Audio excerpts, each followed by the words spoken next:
What is really blocking your abundance? Sanbonani, Dumelang, Togozani, sending you a love because love is the highest and highest vibration. Welcome to another SoulCast episode. And if it's your first time here, I'm Dr. Mmatshepo Gaspa Mazibuko, a highly sought after spiritual consultant in womb and gut wellness, energy alignment, and soul-led wealth strategy, helping women escape being sacrificed at the altar of masculine success so they can live their wildest dreams in a calm, easeful, and pleasurable way. Sawubona. Welcome. Today's SoulCast is inspired directly by you. I recently asked in our WhatsApp channel, what's currently blocking your abundance the most? And the answers were honest and deeply human. The top 4 were ancestral and family patterns, guilt around money or receiving, not having a clear vision, and the fear of not being enough. So today, I want us to talk through each of this, not as a problem that needs to be fixed, but as a signal from the nervous system and the womb asking for safety, understanding, and reconnection. So let's begin. Let's start with ancestral or family patterns. This one came up with the most votes, and I'm not surprised. Because when we talk about ancestral patterns, we are not talking about something mystical or far away. We are talking about what your body learned before you even had a language. Your nervous system learned money, while your womb learned safety and your gut learned survival.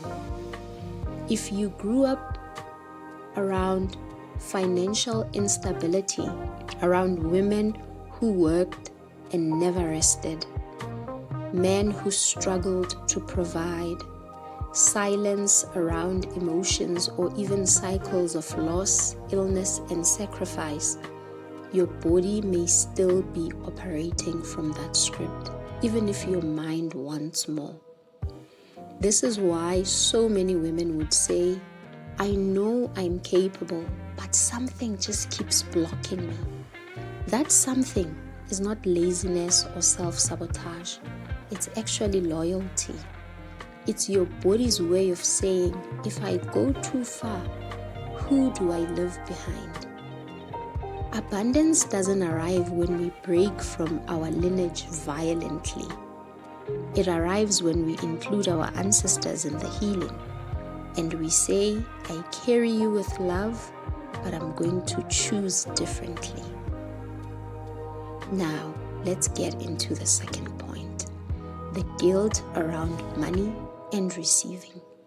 This was the second with the highest response, and it's deeply connected to the first one. Many women were taught that receiving is selfish, that ease is suspicious, that wanting more is greedy, and that rest must be earned. So even when money comes, the body will tighten. When support arrives, the chest will close up. And when abundance knocks at the door, guilt will rush to answer it first.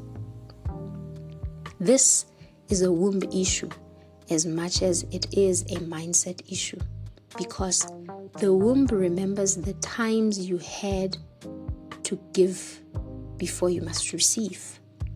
It remembers the times you survived by being needed. It also remembers the times your worth came from overgiving. So receiving without effort can feel very suspicious and unsafe. Part of womb healing is learning to stay open when something good arrives. Not rushing to explain, not rushing to give it away, not rushing to shrink so you can be acceptable. Receiving is not taking.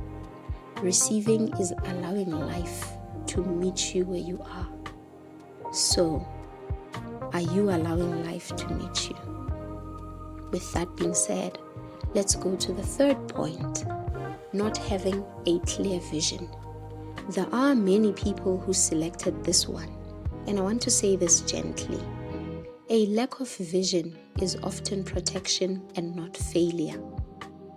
When the body doesn't feel safe, it avoids imagining too far ahead because dreaming requires hope, and hope can feel dangerous if you've felt disappointment before. So instead of asking, what's my big vision? Try asking yourself, what feels safe to want right now? Vision doesn't arrive in one massive download. It arrives in small, honest desires that your body can tolerate and hold. Clarity comes when the nervous system relaxes, not when it feels under pressure. That is why rest, regulation, and grounded practices create abundance faster than force. Now let's come to the fourth one, the fear of not being enough. This is the quiet one, the one that lives underneath all others. The fear of not being enough doesn't shout, it whispers. It says to you, who do you think you are? What if they find out you have more? Don't ask for too much, it's greedy. This fear often lives in the gut and the womb, not necessarily in the mind. It forms when love felt conditional, when approval had to be earned, when being small felt safer than being seen. However, abundance requires from you visibility. It asks for visibility, and visibility asks for self-trust. Womb healing here is not about confidence. It's about self-belonging, knowing that you don't need to prove your worth to receive life. What I want you to hear today is your blocks are not flaws. They are intelligent survival strategies that once kept your bloodline safe. Abundance doesn't come from fighting those strategies. It comes from listening, from slowing down, from building safety in the body, from allowing the womb, gut, and nervous system to update their understanding of the present moment. So, note, you're not behind. There's nothing wrong with you. You're not broken. You're not doing abundance wrong. Your body is simply asking to be included in your conversation about abundance. So before you go, here's a little practice I would like you to participate in right now with me. Place one hand on your womb and another one on your chest. And then take a deep breath in.